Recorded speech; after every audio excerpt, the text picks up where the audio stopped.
Welcome to the Hangar Z podcast, brought to you by Vertical Helicasting in partnership with Vertical Valor Magazine.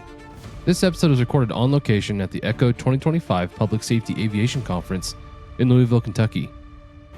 You know, we put our guys through 3 weeks of in-house TFO training. We've also got everybody enrolled in the tactical flying online TFO course. And then to top it off, the icing on the cake was to come here and hear Jack and Clay put on their tactical solutions class. These guys are super grateful for this opportunity to come up here. And it's a good team building thing. We're spread throughout the state of Tennessee. A lot of times we don't see each other for months, you know. So to get all of us together is also just been really nice to have. I had the opportunity to sit down with Andrew Baity, Law Enforcement Co-Director at ECHO and Virginia State Police pilot, Jeff Ratkovich, who's a Hangar Z co-host and pilot for the Tennessee Highway Patrol, and Jack Schonely, instructor of the Tactical Solutions course, retired LAPD police officer and pilot, and Hangar Z host. In this episode, we debrief the conference, highlighting the training, education, and networking that made ECHO 2025 so exceptional. The cornerstone of this training was the 2-day Airborne Tactical Solutions course taught by Clay Lacy and Jack Schonely, which was attended by nearly 70 motivated public safety aviation professionals. The Airborne Tactical Solutions course provided over 16 hours of comprehensive training for public safety personnel, including patrol officers, tactical flight officers, canine handlers, SWAT team members, and aircrew. Through multimedia presentations with real-life video examples, participants learned about contemporary suspect tactics, perimeter containment strategies, and criminal evasion techniques. The course emphasizes officer safety, systematic search techniques, and practical airborne skills like crew coordination, managing vehicle pursuits, and thermal imagery searches. Real-life scenarios and debriefs help reinforce critical incident preparedness and effective communication, ultimately enhancing tactical decision-making and the overall effectiveness of law enforcement operations. Thanks to Bell and Measure Aviation for sponsoring the Tactical Solutions course at ECHO 2025, as well as Airbus, Axis, and Dallas Avionics for supporting the generous lunch provided to the students of the Tactical Solutions course. In addition to the Airborne Tactical Solutions course, the conference featured a variety of 1-hour breakout courses led by a wide range of expert instructors, including Andrew Nicoletti. Thank you to everybody who took the time to prepare and teach at ECHO 2025. Make sure to look for announcements regarding ECHO's 2026 conference location and law enforcement educational track in the months to follow. Last but not least, we want to extend a heartfelt thank you to ECHO and their leadership team, a group of highly motivated public safety aviation professionals who volunteer their time to provide high-quality, high-fidelity training that's accessible and affordable. Thank you to our sponsors, Wysong Enterprises, Robinson Helicopter Company, and Garmin. It's time for your Heli Life giveaway buzzword. Listen up and remember this word because you'll need it to enter for a chance to win exclusive Heli Life gear. Ready? This episode's buzzword is Sergeant. Visit contest.verticalhelicasts.com to enter the buzzword. Welcome to the Hangar Z podcast, brought to you by Vertical Helicasts. The Hangar Z podcast is the first and only podcast dedicated to promoting and exploring the personnel and equipment behind the missions in public safety aviation. Still southbound, skidding to a stop. Stand by here. Looks like they're getting ready to bail. Heads up, guys, bailing. Okay, the guy, he's running through the house, jumping the fence, threw the shotgun, threw something out. Grabbing the shotgun. Don't go over that fence. Don't go over that fence. Grab the shotgun again. He is armed. Stay there. Hold your position. Hey, welcome to the Hangar Z podcast. I'm your host, John Gray, coming to you live. Well, it won't be live when you hear it, but it's live for the moment in Louisville, Kentucky. And I'm told there's a proper way to say, it's not Louisville, right, Jeff? It's Louisville. No, it's Louisville. Yeah. Yeah. So it's something you learn when you live in the South. Which That's right. I don't, so I've been saying it wrong for all these years and didn't even know it. But really, really cool to have this opportunity to sit with you guys and talk about this year's experience. It's been awesome. ECHO's become one of my favorite organizations. That's why I've decided to volunteer and help grow a little bit of the law enforcement training and presence here. So I think everybody should benefit from what's going on here. It's really cool.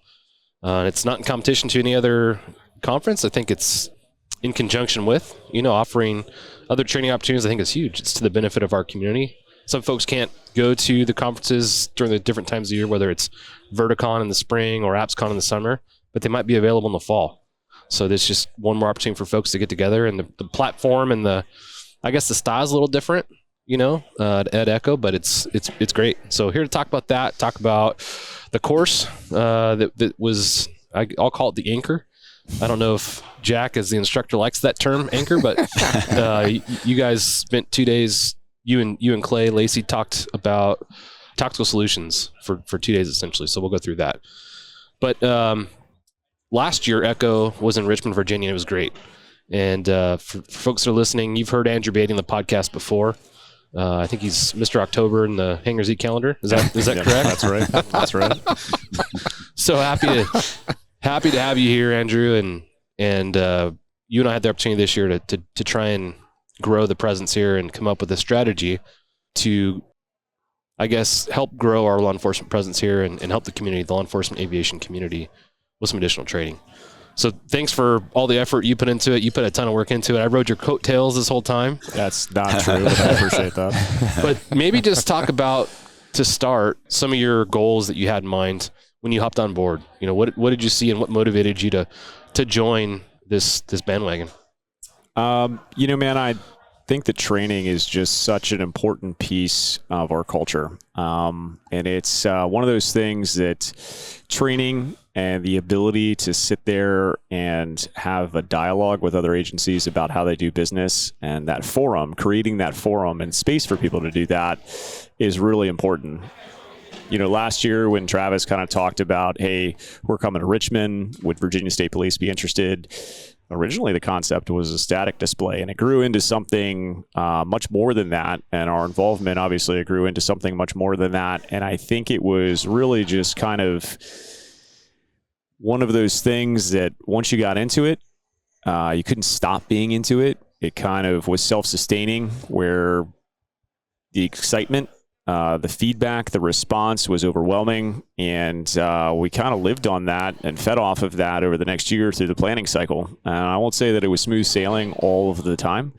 I think trying to foster outreach there's no silver bullet for that, right? Yeah. People have to be approached in different methods. You can put it out on social media, but putting a poster on a light pole isn't enough. And so it involved a lot of phone calls and emails and dedicated correspondence and networking with other agencies who might know a person at that other agency I'm trying to reach with, and follow up, and meeting people where they're at in their funding cycles and being receptive to that.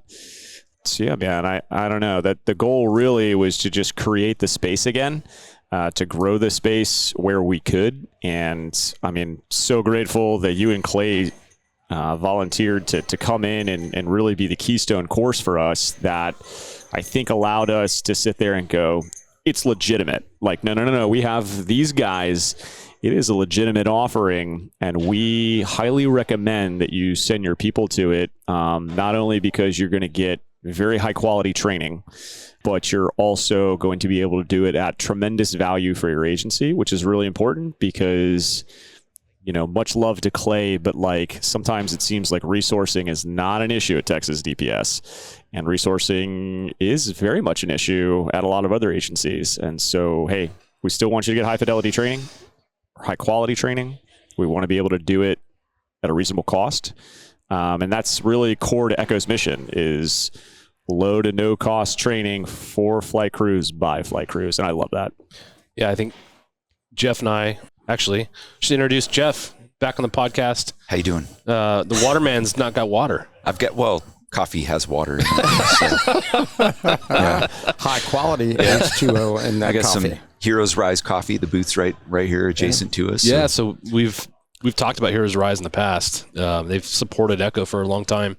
And I think we've brought up Heroes Rise, another recording, so it's pretty cool that we're right here, and we can literally stick our hand out. Very convenient. Yeah, it's nice. But you were at Echo with me in Austin, and that was the first time that I think both of us had experienced an Echo conference. Yep.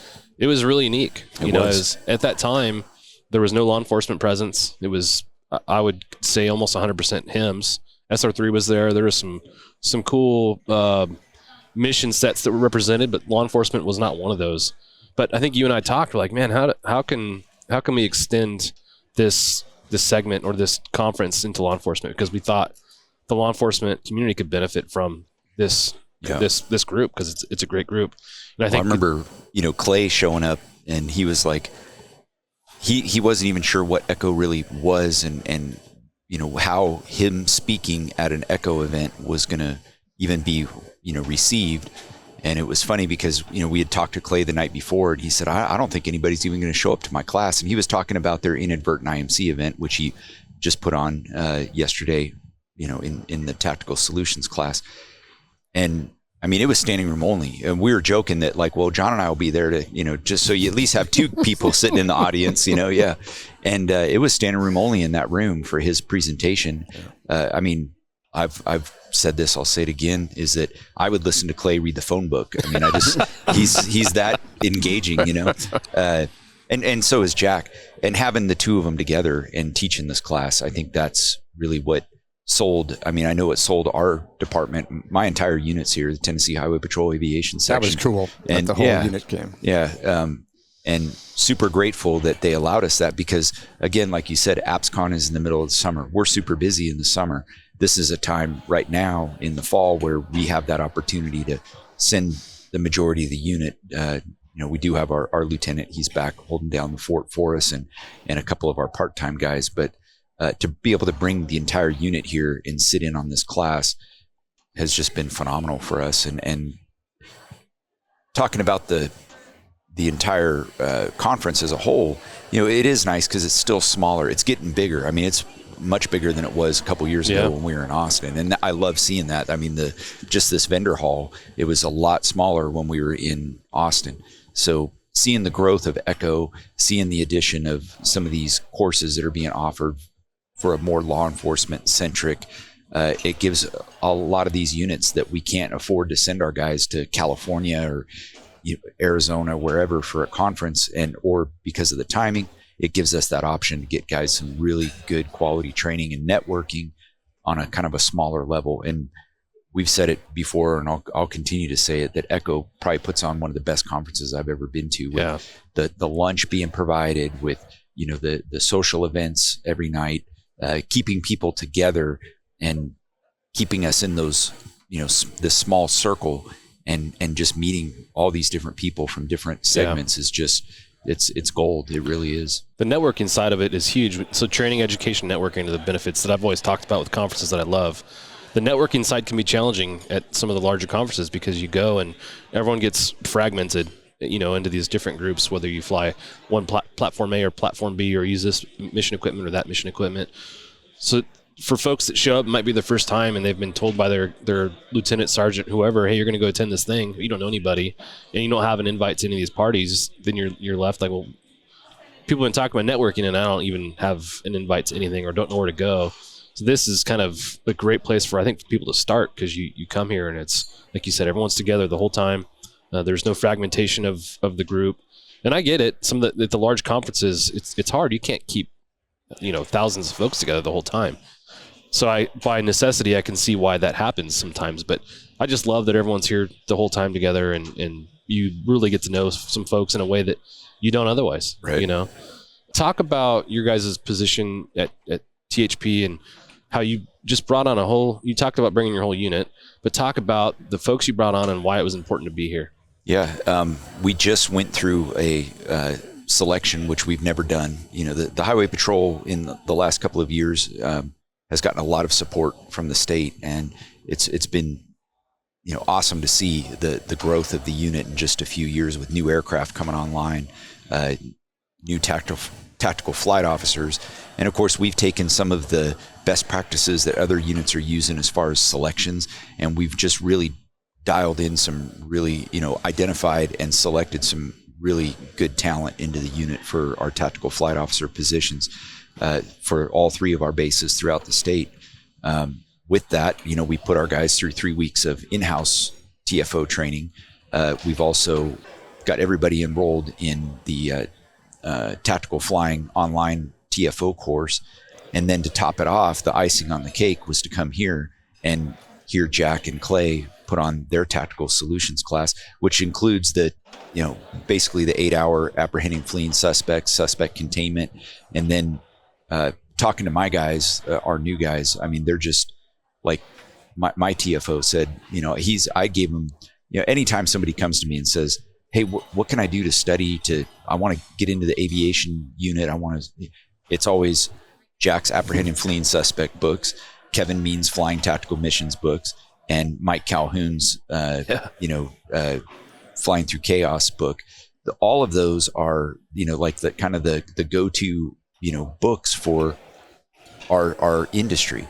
And Spencer, my TFO, said to me the other night, he was like, if you would have told me that, I'd be sitting in a room, in a couple months listening to Jack Schonely talk about, listening to him talk after reading his book, I would have never thought that. Yeah. So these guys are super grateful for this opportunity to come up here.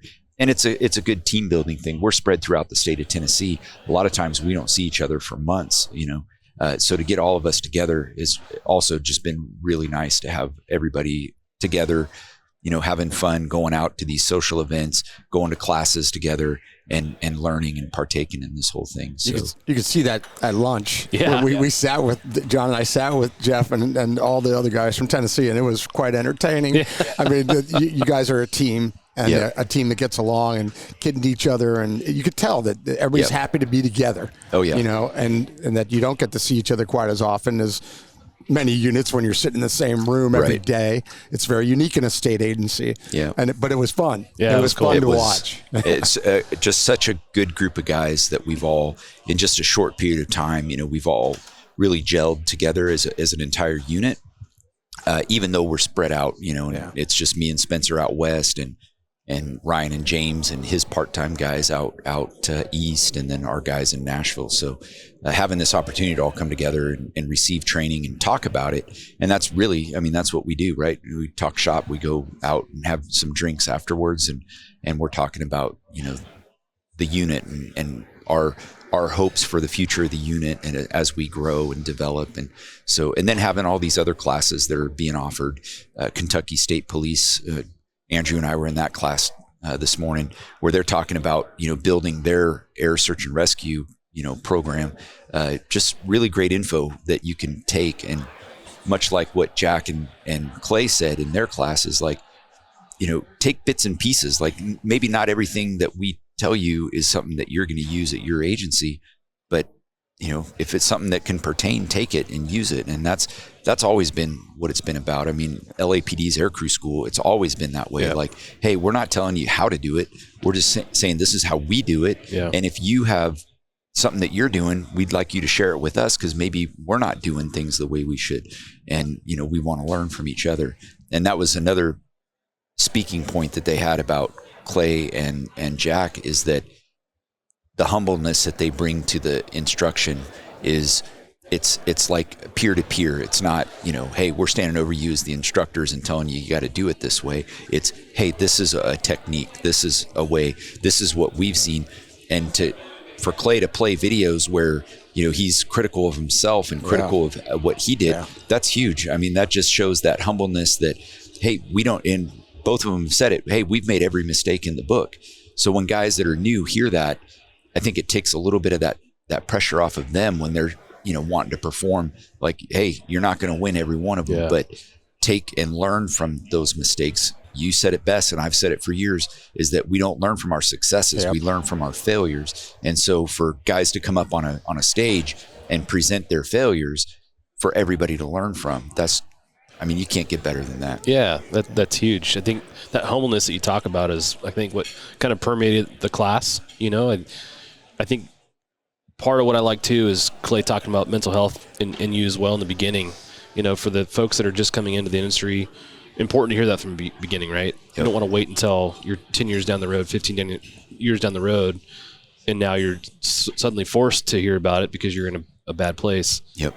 So I think hearing folks that have experience talk about it normalizes that, right? And that's what our goal is through these conversations, is to make it a normal thing, which it should be, Yep. You talked about the books. I kind of chuckled as you talked about the books, because you very intentionally. So we had some door prizes that were raffled out through what'd you call it? The redonculator. Yep. The redonculator, my random number generator.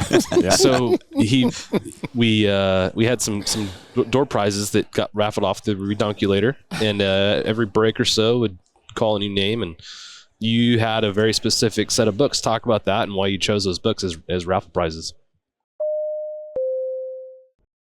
Thank you to our sponsor, Wysong Enterprises. Wysong Enterprises offers specialty rotorcraft completion facility, focusing on solutions and installs for customers in various industries, including EMS, law enforcement, energy utility, forestry, tourism, security, and corporate applications across major OEM platforms.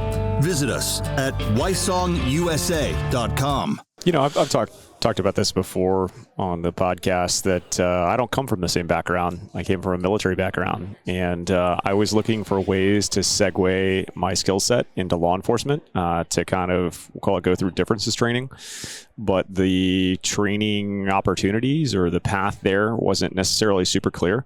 And so those kind of core fundamental books that you talked about were some of those things that I found as I started building my professional library of how to, right? And, the fourth book that I would add is, Brian Smith's book on public safety or public aviation safety. And those kind of make up the keystone elements of my library. And I wanted to make sure that I could pass that forward on to, the population that was in our class, which was everything from highly experienced to brand new. And so those offer something for everybody in the class, no matter who would have received it. Yeah, that level of experience or broadness of experience is challenging, I would imagine, as an instructor, because you don't want to oversimplify things for the folks that are super experienced, but you don't want to make things complicated to the folks that are brand new or overwhelmed and just turn off, You obviously sat through my MVG class where I just completely fell apart trying to cater to an entire audience. But it's fine. I can't wait to read those course critiques. That'll be good. And in my defense, I didn't bring up Brian's book because that goes right to his head every time you bring it up. So it does. He's out of control. So what did you term those books? What did you term it? Do you remember? Oh, I don't. What did I term them? It was genius too, I bet. It was the Law Enforcement Aviation Starter Pack, and I thought it was a pretty cool way to summarize that. Yeah. I like it. Which, to your point, I remember going into law enforcement or wanting to go into law enforcement aviation and asking folks the same question you did. How do I make myself a better candidate? How do I learn? And the first thing at the time that people said was take Jack's class and read his book. And the other books came up as well. And so I went to LAPD's Aircrew School, read the book. Now I have a signed copy of the book. He does. Yes. Yeah, so that was pretty cool. As do I. But I had to force him, but I got it. Jeff. But that was part of the motivation in the. I don't know what took you so long to get that book to me. All I know. these years, I've had Jeff. it for years. It's all dog-eared. I love it. Part of the motivation of the podcast is to help those folks, because like I experienced, there wasn't a whole lot available for people that are looking for more information, how to be better, so bringing folks like y'all on to help young folks, seasoned folks, veteran folks figure out how do I be better, I think is great. And I can tell you that it works. Those books work. Spencer, my TFO, he knocked the selection process out of the park. And he's a guy that, has no aviation background, and but he took these books, he read them, he took it to heart. He's a very smart kid, and I say kid, I'm 52, so he is a kid, I guess. Yes. But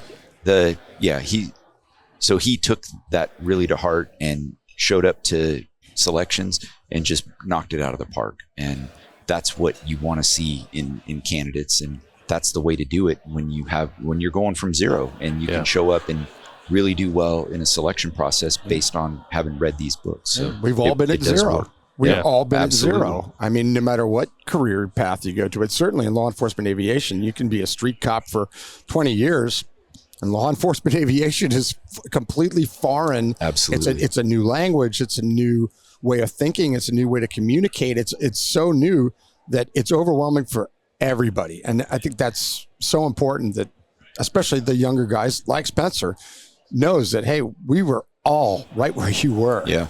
And it was worse because we didn't have some of these resources. Right. We didn't have some of these classes. We didn't have some of these books. And that's why the book was really important for me and Kevin and Mike and Brian. All four of us, we're all friends. Right. We all know the purpose behind it and the thought process behind it. And it was because we didn't have anything. How did we get here? Without any magazine articles, without any books, without any classes. It was hard. Or podcasts. Our podcast. Yeah. And I was going to mention that because with the books, people come up to John too and say the exact same thing that they're saying about books and classes. They say it about the podcast. I listened to the podcast. And I went into my oral interview and used things that you guys talk about, and I got the spot. Man, there's nothing more fulfilling. Yeah. John Welker from my unit. That's exactly what happened. There you go. We were doing the podcast. I just moved to Tennessee, and then we get an email or a Facebook message from John Welker. We didn't know who he was, and same thing. He's like, I've listened to all these podcasts. I've listened to all your guests. I've taken everything that they've, all the advice and stuff. And he's like, I just want to let y'all know I just got selected for the Tennessee Highway Patrol Aviation And now section. you're working with him. Yeah, now I'm working with him. Who would have known, right? That's so wild. That's cool. I mean, that's just serendipitous. But the fact that, you get those messages, and that just motivates us to want to continue to do what we do to raise that next generation, because we were brought up on the shoulders of giants.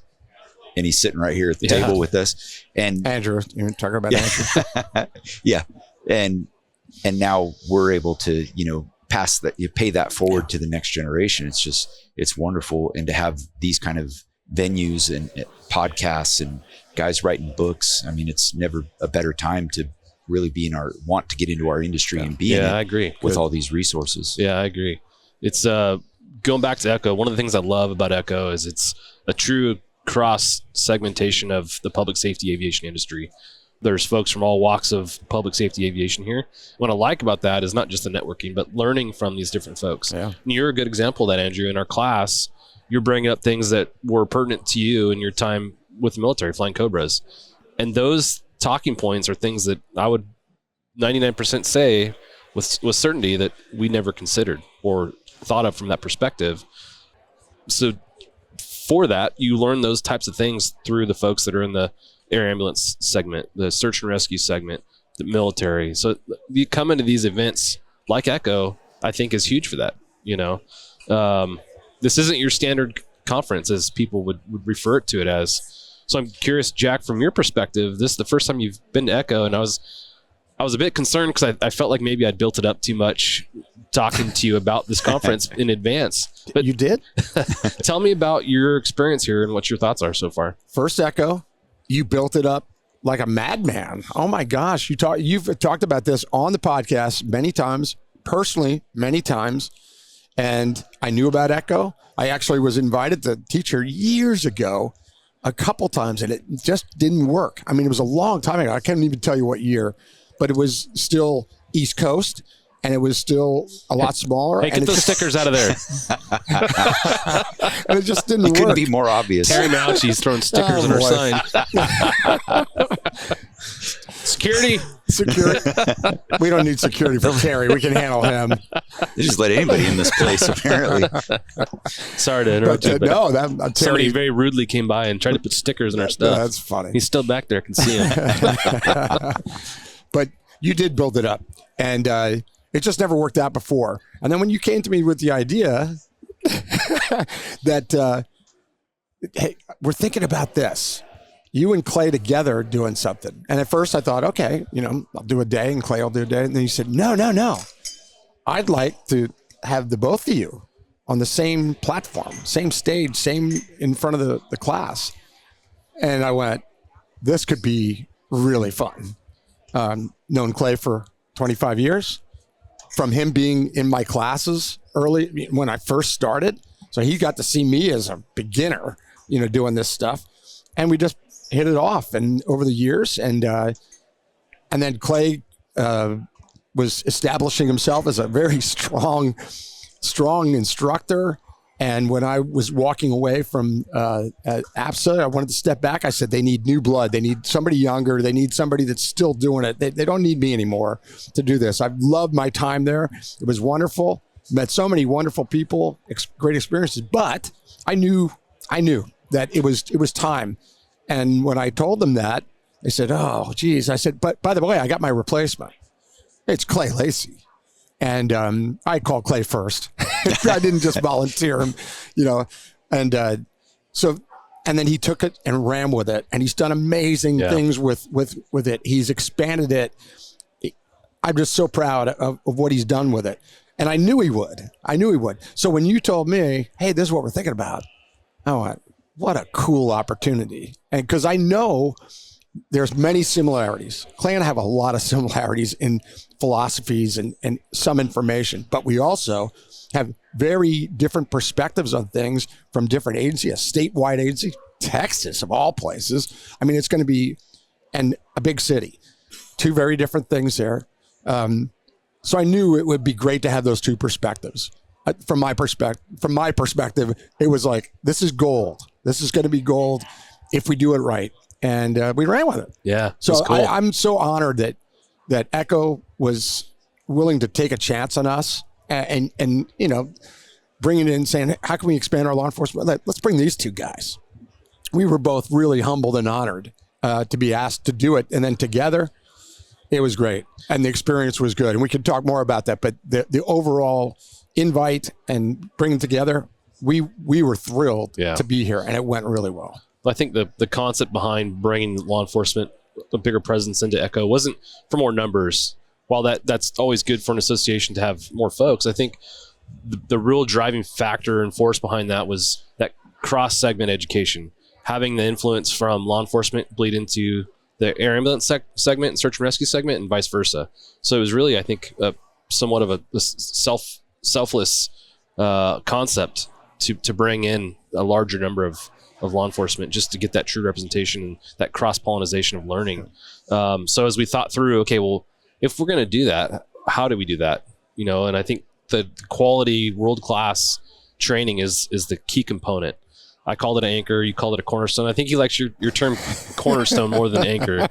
But I'm like, hey, well, what would this look like? And what's cool is, like you said, your perspectives and ideas and constructs of your class are very similar, but also very different. I learned things on Sunday and Monday when I'd say, hey, Clay, give us your thoughts on this slide or whatever. And he'd talk about something. I go, wow, how is it after 25 years of doing this class, and it has evolved, I never thought of that angle on that. And I took it away. And then Clay grabbed me later and said, man, I picked up some new stuff today. I said, oh my gosh. But that just shows how important training is. You can think you know a topic. Then you go listen to somebody and you go, I feel like I didn't know anything about this topic. I mean, I just learned a whole lot of new stuff even after years. So that was the value. For us, it was valuable, to learn more. So one of the things, another feedback that I got from Ben, one of our Nashville TFOs, was, I said, hey, what'd you think of the class? And he was like, I'll be honest. He said, that's probably in what I find funny is 15 years ago when I went to the LAPD Air Crews course, I said the same thing after the school.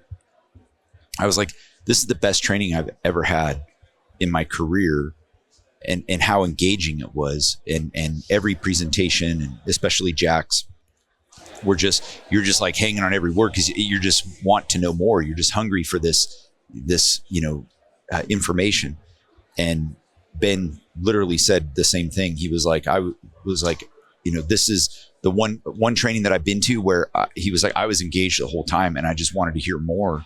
And so it's great to hear that because, it's not an anomaly. It's the quality of the training that these guys are putting together. And then to hear both of them at the same time is phenomenal. What's fun. It's cool for Andrew and I. We're kind of sitting at the side of the class and kind of scanning the class as the class is going. And usually in the classes, you see the senior folks in the back, and they might have a newspaper out, maybe not a newspaper anymore, but they might be scrolling on their phone now, but the older folks, the more seasoned folks in law enforcement generally get disinterested, just don't care. They've heard it, whatever. Throughout the class, I would look around and, I knew where the newer folks were and I knew where the senior folks were. And the senior folks were taking notes. They were as engaged as the young folks, and that's where true change happens, in my opinion, when it comes to effectiveness and efficiency in our industry, is when everyone's engaged and everyone's pulling in the same direction. So it was really inspiring and motivating for me to see that.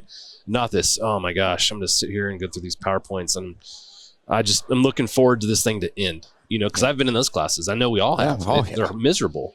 To go from, I guess, my perspective, 15 years ago, going to the TFO course, Jack's presentations, and having him talk about the double back and, guys trying to stay out of view of the camera and crawling around an air conditioning unit. At the time, I hadn't experienced any of that because I was a part-time TFO. I just got selected full-time for aviation. And so I hadn't seen a lot of this stuff yet. And now 15 years later, every single thing that Jack has seen and Clay has seen, I'm like, yep, I've seen that. Yep. Yeah. They showed the video of the guy, creeping around the air conditioning unit. I've literally seen the same thing. I mean, verbatim, And so to realize that, okay, what they're putting out, and I want to go back to what Jack said a minute ago about, stepping back from AppsCon and that it was his time. And I agree with that to a certain extent, but on another extent is that what Jack is teaching is human behavior. Maybe Jack doesn't have the experience with the new augmented reality systems and the newer camera systems that are out there, but what he is teaching is not that. It's the nuts and bolts of human nature and suspect, behavior. That never changes. That's just animal instincts, and it's not. Those things are never going to change. People are still going to run from the cops the same way they did it 25 years ago. That's not going to change. It's just the way we're capturing them now is changing. Yeah. So having Clay come in and talk about some of the new, techniques or new systems that we're using and how we can employ those, because the days of flying 300 feet AGL over the city, unless you're still in Los Angeles and you're right under the Bravo and right under the finals to LA, you're going to be down low. But we're doing everything. I'm flying over Memphis on a weekly basis at 6,000 to 7,000 feet using the technology that we have now to chase bad guys. And it works like a charm, doesn't it? Absolutely, it does. And they're still running from us just the way they did when we were flying at 300 feet AGL. So, your information that you're still putting out there is so timely, Jack, for our industry. So, please keep doing it. Thanks, Jeff. Yeah, absolutely. Thanks. What's cool to that point too is you've got agencies that are still operating the OH-58s using binos. There's not many, but there are some. So you could be that agency flying OH-58, and you could also be the agency that's Texas DPS. That broad mission equipment and styles, and be in this class and learn something. Yeah. I think there's no, you have to have this, that, and the other thing for this class to be effective for you. So that was really cool part of the class as well. Just love the makeup of the class. Again, the variance and experience and everything else. But one other part about Echo that I really love is when you come to Echo, you stay here. And we talked about that a little bit with, kind of everybody networking, but from a training perspective, most of the conferences, first thing is I starve at most conferences because you eat in the morning and then you're running around all day like a madman. And by the end of the day, you're like, I haven't eaten anything and I haven't drinking anything. Shame on me for doing that, but that's what happens. Here, especially in the classes, there's food provided in the morning for you. You're fed breakfast. There's coffee available for you, so everyone's caffeinated. There's lunch provided for you.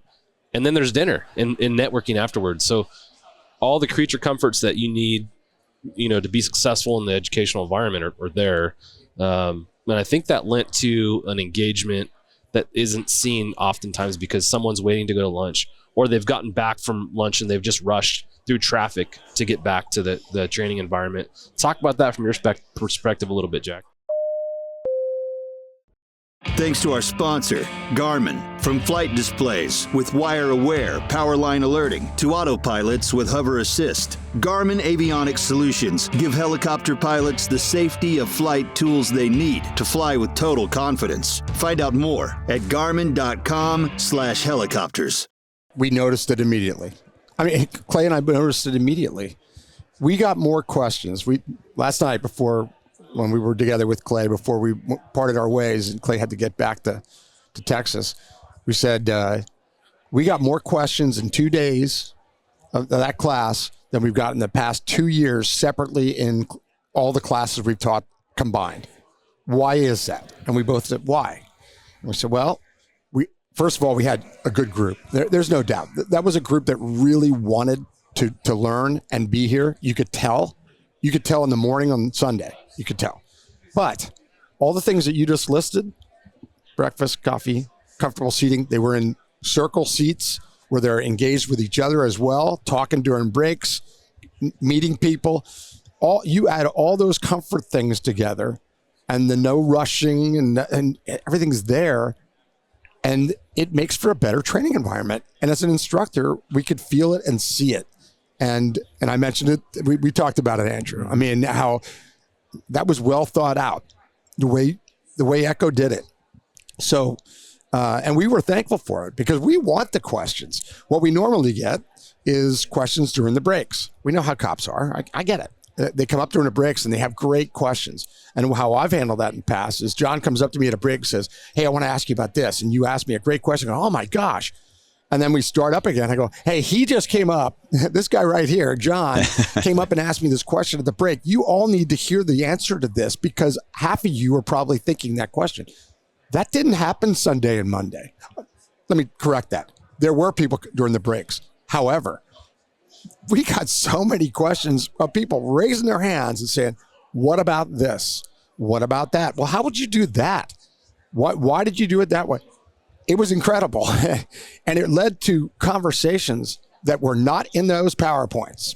And that's what we love. I mean, we've talked about it with Ryan from Tactical Flying, how they love getting the audience involved, capturing them and saying, what do you want to talk about? Yeah. Let's talk about your video. I mean, I love that conversation was really cool with Tactical Flying. So we felt that those 2 days, but we're giving credit to the atmosphere. And that was not Clay and I. That was Echo.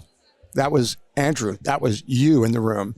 I mean, making us comfortable, making the students comfortable, knowing we didn't have to really think about a whole lot.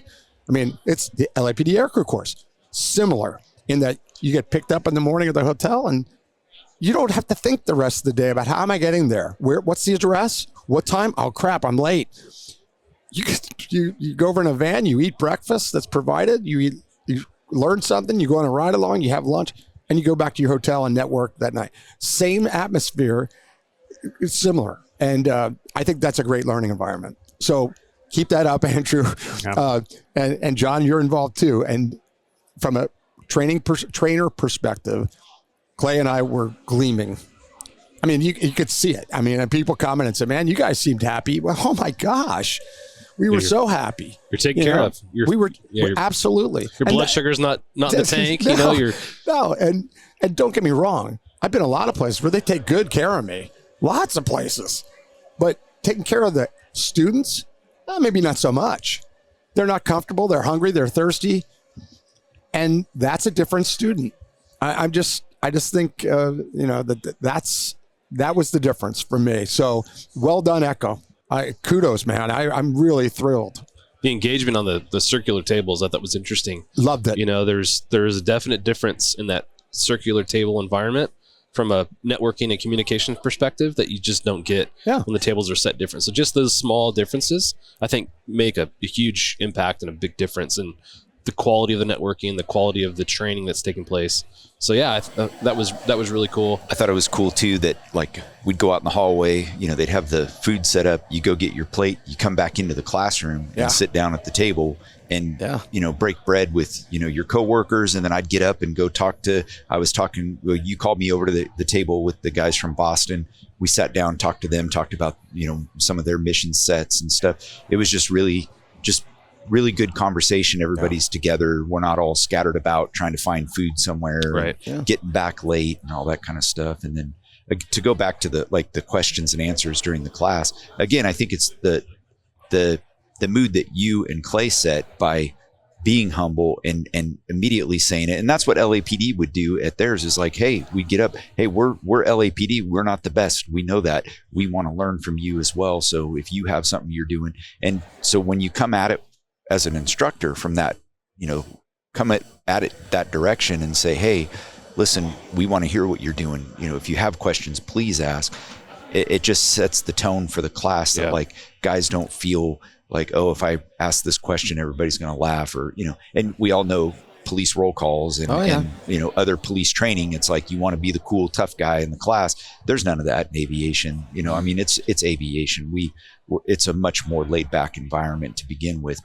But when the instructors get up there and aren't like, beating their chest and saying how great they are, I think it brings you down to a level playing field, and where you feel comfortable sharing ideas and questions and getting the answers that you need. And I mean, it wasn't all aviators in there either. I mean, we had some canine handlers and some patrol people. Yep. Yeah. So it was a good mix. I'll add that the three of you, all three of you did this on both days, where you either added something or said, hey, expanded that, or gave an example.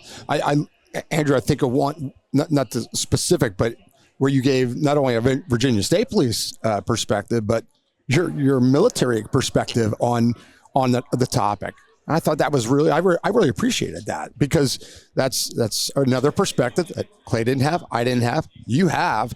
You heard it and said, hey, I think I could add something. I appreciate that. Thank you. Thank you, sir. And that, again, it was more perspectives. Yeah. And everybody benefited from that. Even the instructors. Yeah. I mean, we learned things and heard that, and I just love that. So that's what I like about you and Clay and Nick at Tactical Flying, is you guys travel the world and talk about it's a way, not the way, and you all take the good parts of what you learn from those conversations and disseminate that through other classes. Yep. It's not like this is the one square way of doing it. It's not rigid. It's very flexible and it changes over time. Yeah. So that, I think that environment kind of permeates Echo in general. So yeah, it was really cool. Now that 2-day course is over, and we thought through, okay, now when the 2-day class is over, the cornerstone class, not the anchor, what do we have to offer our folks from there? And Andrew, I think our goal is to continue that world-class level training.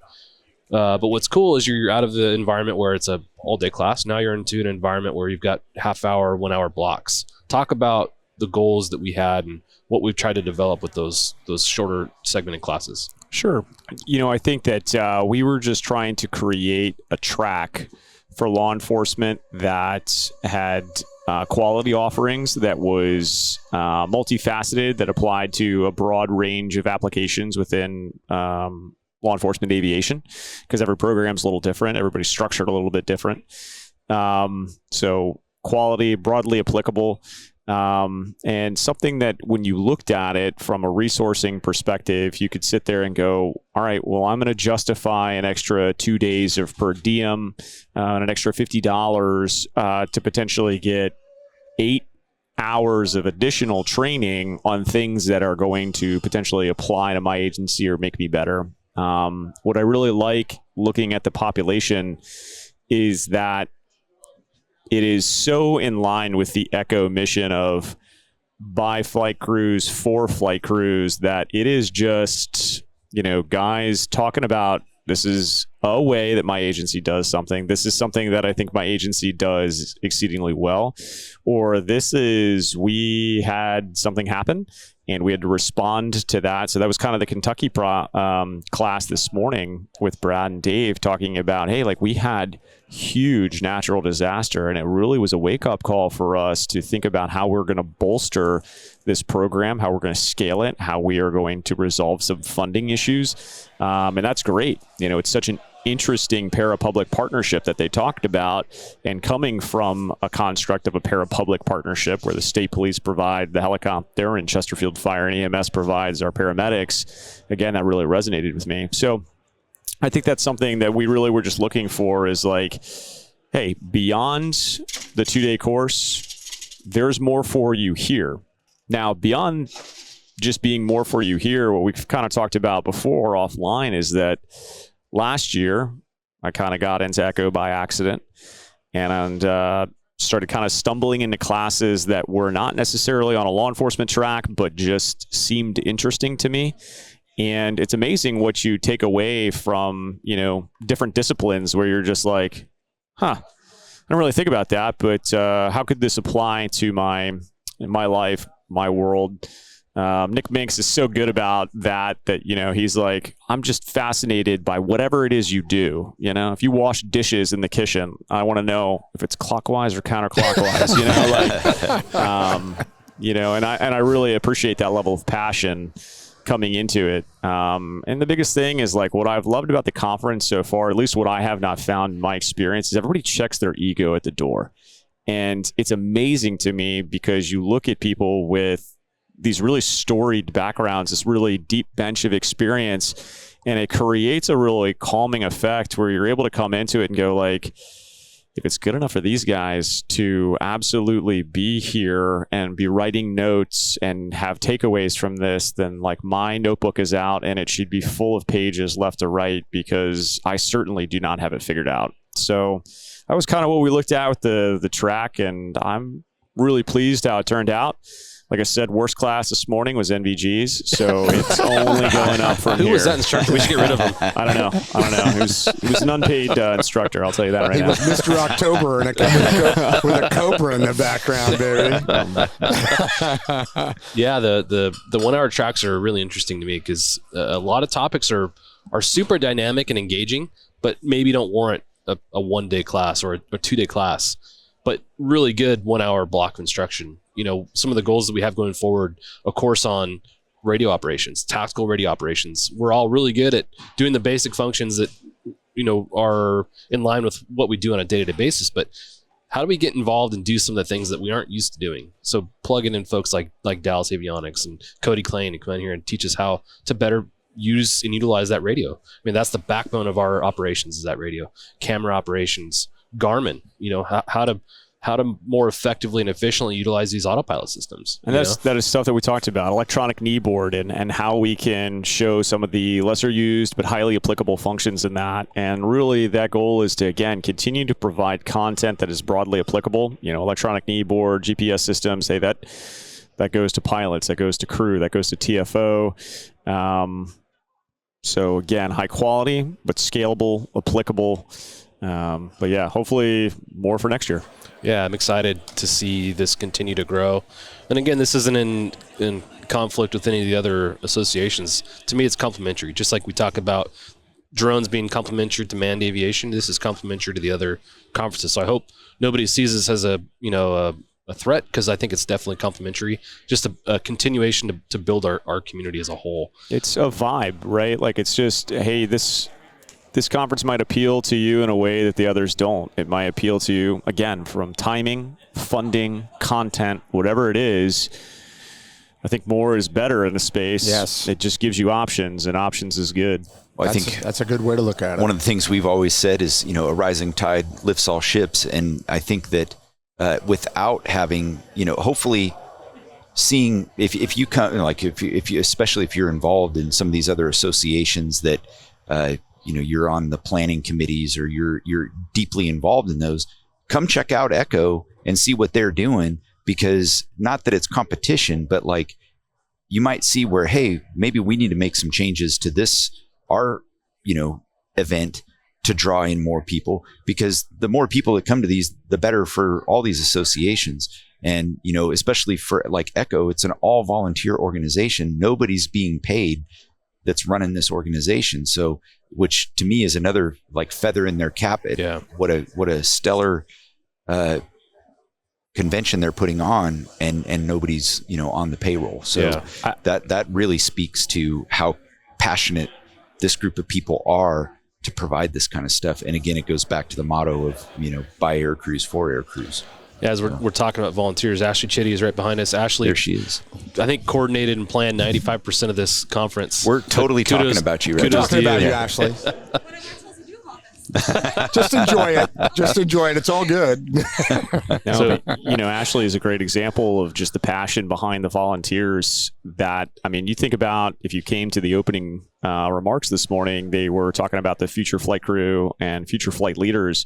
Okay, those are two, we'll call volunteer proctors that are shepherding them through a multi-month process in the hopes of getting these people that just want to fly so bad partnered with different organizations that now have some type of vetting process, but they're not getting paid to do that. Or, my wife's a PA, like they have precepting as part of that program. Well, these aren't paid people. These are just volunteers that want to get more high quality people in the industry.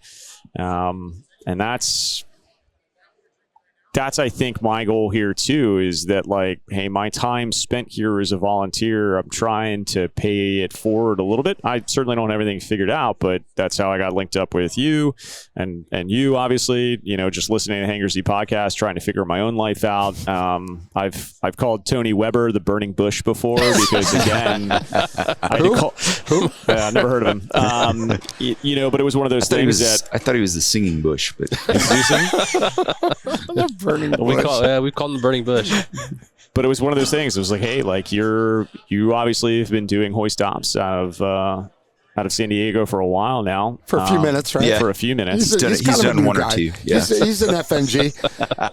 He'll learn. He'll even get better as he gets a little more time on the job. I can only imagine. But everybody's so gracious with their time. I mean, and that's just so amazing to me that everybody's so gracious with their time. They're so receptive to your questions. They are so generous to provide comprehensive answers on the backside. So, you know, I guess this is my very small contribution to try and help facilitate that at some level. Yeah. Well done, Andrew. Yeah, you come to these. If you don't get a chance to come to a conference and meet a Tony Weber, a Jeff Ratkovich, a Clay Lacy, a Jack Schonely, then you don't have those people in your Rolodex to reach out to when you've got a huge question and something you're trying to get better. Thank you to our sponsor, Robinson Helicopter Company, the choice for unrivaled safety and reliability so you can accomplish any mission with confidence. For more than half a century, Robinson has been at the forefront of the helicopter industry. From the R-22 to the R-66 turbine, Robinson makes helicopters accessible so more people can accomplish more missions. Climb higher. For additional information, visit www.robinsonheli.com. That's how I met Tony. I mean, you know, I joke about him because he's my potato chip. But that's how I met Tony at a conference. Yeah. And then 30 years later, you just consider him family. Yeah. And his experience and knowledge, and even though if we were doing two separate things, he's fighting fires. I always call him my favorite firefighter. He's fighting fires as opposed to doing the pursuits as much as he used to. It doesn't matter. I've learned so much from him. Yeah. His perspective on safety and training, real life training and practical training. You know, that's how you expand your knowledge. I learned from so many people that I met at conferences. You know, Todd Jager, Kevin Means, those are conferences. Yeah. Tony. Yep. It just grows on you, and you learn. Whether you know some of it, you don't even know you're learning. You're not sitting in the classroom with him. I never sat in a class that Tony put on, but I've learned a lot from him. Why? Because I networked with him, and I went out to dinner with him, and I went to his base with all my student pilots for them to hear him too. You know, he thought we were just visiting to put stickers on his helicopters. No, there was other things involved. Do that, would you? No, we never did that. Okay, maybe a lot. Okay, we did that a lot, but that was part of it was for them to meet Tony. It really was. He doesn't maybe acknowledge that, but it was true.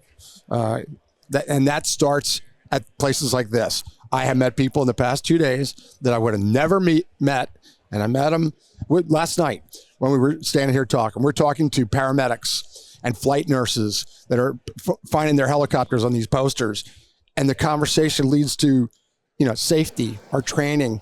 And we're like, we just got a perspective that I never had in my entire career, all these years, from somebody who I never had a flight nurse or a paramedic in the back. And I'm talking to them and I'm learning something. Yeah. You know, that's why this is so cool. Yeah. I will say a point of pride that has come out of it is that, you know, while gracious Tennessee obviously sent, you know, the whole unit, there were a lot of Louisville, again, just the number of people that they sent. So grateful for that. But a real big point of pride for me is that there were multiple people in the class that self-funded the trip, that they thought it was so valuable that they took PTO and they paid for their ticket out here because they thought that it was worth it. And that's a huge thing to me, that people feel like we're bringing that level of value. Yeah, I think that's a good segue. Whether you're the individual looking for a place to go and better your candidacy to get to aviation or better your tactical skills as a TFO or anything else, this is the place to be. If you're the unit leader, trying to figure out where can I bring my crew, and if I bring my whole crew, it's tough. Most people have a staffing shortage and just can't leave. But if I do, what's the return on investment?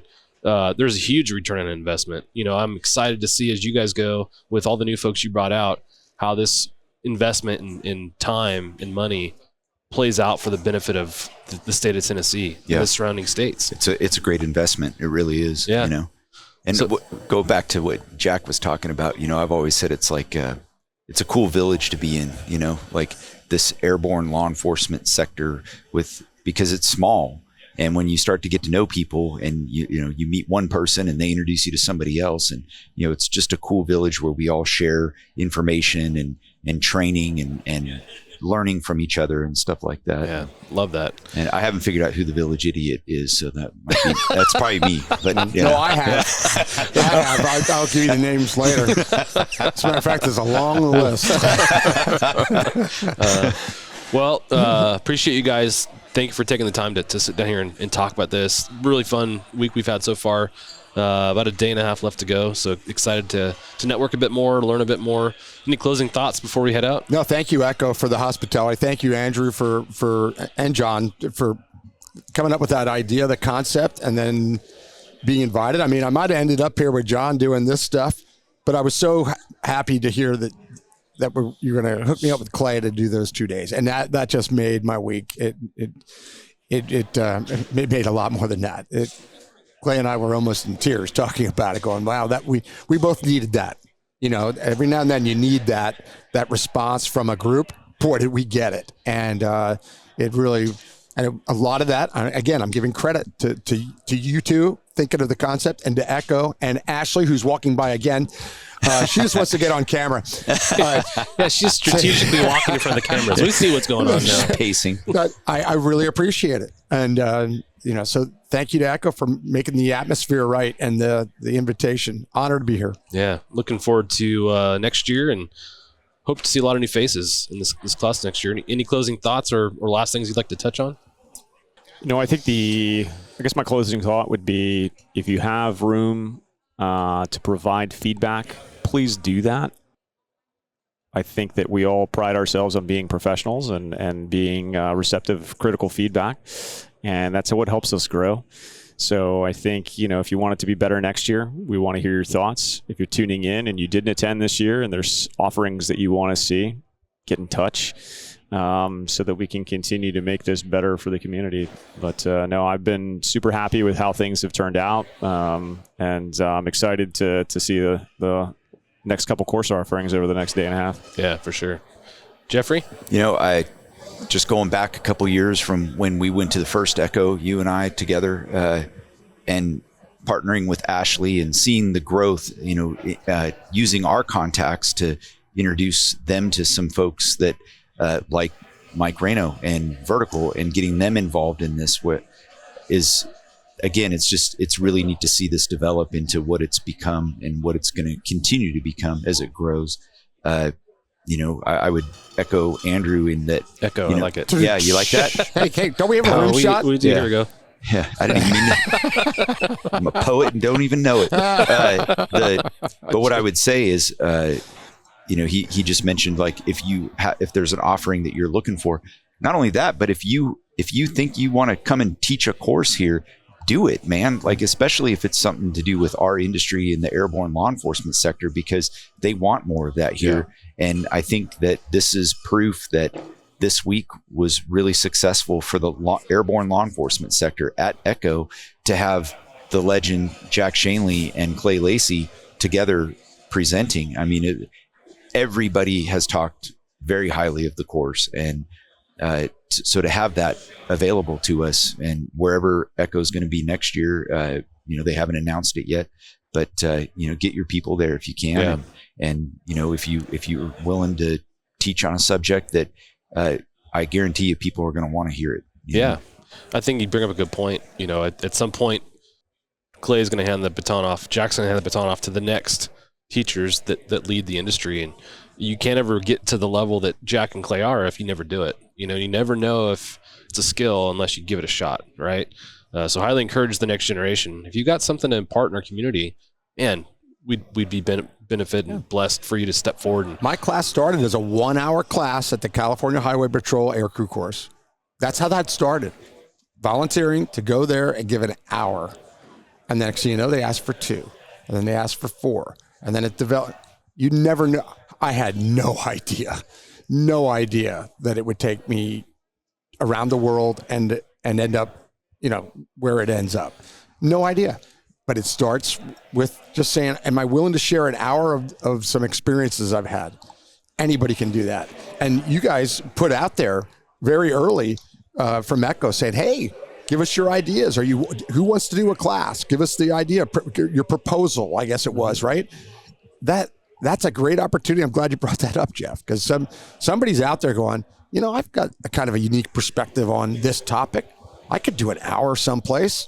Maybe it's this place. Yeah. Maybe it's Echo. I love it. Yeah. Yeah. Think about that 1-hour class and where it took you. Oh. Amsterdam. Melbourne. Australia. I was going to say Australia, mate. New all South over the Wales with US. Matthew. Everywhere, mate. And all over the place. Yeah. I mean, Harold, it's mind-boggling. It's humbling. It's mind-boggling. But it's the reality is it started with an hour class, just where I was fumbling through on a wet board. Swear to God, there was no PowerPoint on that in the beginning. There was none. I mean, it was just talking about a topic that I had some experience in that I thought this, and somebody, Rick Lowen, a pilot, said, you need to share that. Well, somebody's out there right now that has been told you should share your experience in that or your incident that you had. One of the best things yesterday was Clay's inadvertent IMC with Cody, who ends up coming in the room from Dallas Avionics. I mean, Cody's comes in the room and you just go, wow, that was the voice I just heard doing an incredible job on a real life on video inadvertent IMC event that they survived and actually just did an incredible job on. That was riveting to me. I never saw that before. Yeah. And so that could be your class. If you have an incident you were involved in, you could share it with mistakes. Like you mentioned earlier, mistakes can be part of that class. There's people out there listening that have that, and you should do it. And that's key. That vulnerability, that it is okay. We learn from the mistakes. It's not a skid mark on the agency for you to show that stuff. It's really, in my opinion, such a sign of strength that you can put it out there and go, we're all going to be better for this. Yeah. So next to the inadvertent IMC video yesterday, which was absolutely riveting, the best video for the 2 days was the one where the crew is confused and kind of battling a little bit and not doing it quite as good as they normally do for whatever reason. That created the best conversation of the 2 days, in my humble opinion. Yeah. And the just for the listeners' note, the crew knows that Clay uses that, and they learn from it, and they're willing to share and expose their failure on that. And it wasn't completely failure. The bad guys in custody at the end of the day, no coppers are hurt. But were there things that they didn't do very well? Yes, and they admit it, and they were willing to share it, and Clay shares it with their permission, and it created the best conversation and the best learning of 2 days. Yeah. Isn't that amazing? Yeah. That's something that's not that had flaws is the best. It's the way it is. I think the kind of instruction that I like and gravitate towards is what you guys do. You include visuals and videos. The videos really drive these points home. We talk about CRM, and that video in particular shows the importance and value of CRM, because if you don't have it, obviously it turns into chaos and inefficiencies, and it could be a mission failure. Yeah. And tragedy. That could have easily been a tragic incident. As a matter of fact, it would have been with many crews. That crew handled that beautifully, and to see it and hear it, it gave you goosebumps.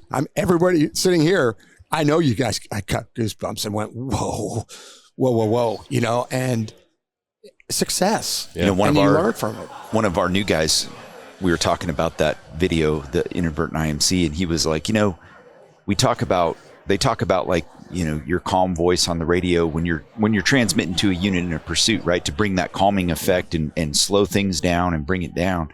And he was like, but you never think about it. Like now they're in a true emergency, punched into, the soup, and then Cody comes across with that very calm voice, reassuring. And he didn't, and Clay mentioned it, that he didn't even like the sound of how he was talking. But when you're thinking about it, like, no, that's exactly how you need to talk. And that's what I wanted to hear. Absolutely. If I'm the pilot, I want to hear Cody. Yeah, absolutely. Saying the words you said just in super, the way he said it. Super exactly calm, super supportive, and just keeping the pilot focused, even though auditory exclusion happened, where the pilot said at the end of it, like, why weren't you talking to me?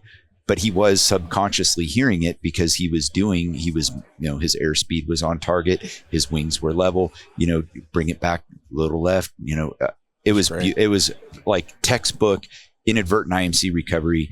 In the EMS world, I flew there for a few years. They talked about, we've talked about that. And at Air Evac, where I used to work, they've installed autopilots on all the aircraft. They haven't had, knock on wood, a fatal inadvertent IMC crash since they've installed all this equipment, which then shows the value of that equipment. But also the crew being integrated into the inadvertent IMC event with the checklist. And they've had inadvertent IMC events that have happened, and a couple of them almost went, south. But the one thing that each one of those had, the paramedic, the nurse, somebody got on the intercom and was talking to the pilot and, hey, what's your airspeed? Are your wings level? And they're in the backseat. They can't even see the instruments. They've got the checklist, but they've got the checklist, and they're just, given that calming presence brings it down. Just like it does when we're calling a pursuit and they're running down there at 120 miles an hour with their hair on fire, and you get on with your smooth, radio DJ pilot voice. Yeah. Especially Jeff's voices, FM DJ voice. I have been called Rick D's once or twice by guys in patrol. Your voice is better than Rick D's. At Riverside. But that brings that calming effect, and it just brings it down, because now they're like, well, those guys sound like, this is chill. Well, it is pretty chill when you're in the helicopter. Yeah. But again, it just proves that point of how important that is. Yeah. So we use the intonation of our voice to control the ground chaos. To do the same thing in flight, and that CRM aspect of it's so critical.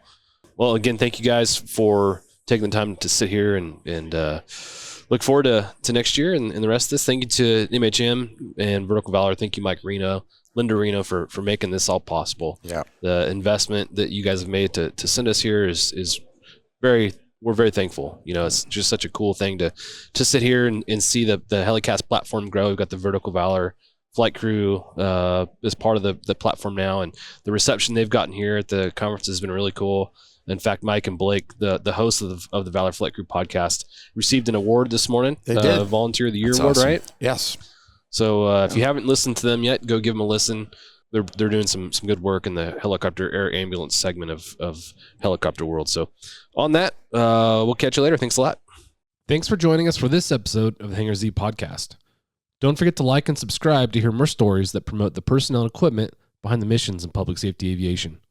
Lastly, stand by for a message after a word from our sponsors. Cheers. Thanks to our sponsor, Garmin. From flight displays with wire-aware power line alerting to autopilots with hover assist, Garmin Avionics Solutions give helicopter pilots the safety of flight tools they need to fly with total confidence. Find out more at garmin.com/helicopters. Thank you to our sponsor, Robinson Helicopter Company, the choice for unrivaled safety and reliability, so you can accomplish any mission with confidence. For more than half a century, Robinson has been at the forefront of the helicopter industry. From the R-22 to the R-66 turbine, Robinson makes helicopters accessible so more people can accomplish more missions. Climb higher. For additional information, visit www.robinsonheli.com. Thank you to our sponsor, Wysong Enterprises. Wysong Enterprises offers specialty rotorcraft completion facility, focusing on solutions and installs for customers in various industries, including EMS, law enforcement, energy utility, forestry, tourism, security, and corporate applications across major OEM platforms. Visit us at wysongusa.com. Thank you for joining us on this episode of the Hangar Z podcast, recorded on location at the ECHO 2025 Public Safety Aviation Conference in Louisville, Kentucky. Thank you to Jack Schonely and Clay Lacy for taking time out of their busy lives to enrich the airborne law enforcement and public safety community through their first ever jointly taught course titled Airborne Tactical Solutions.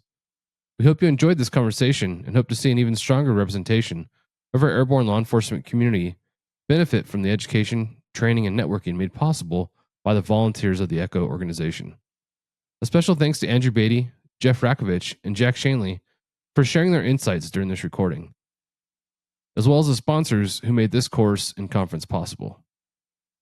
Most importantly, we want to recognize the incredible leadership of ECHO and their team, dedicated professionals volunteering their time to ensure accessible, high-quality training that truly elevates our industry.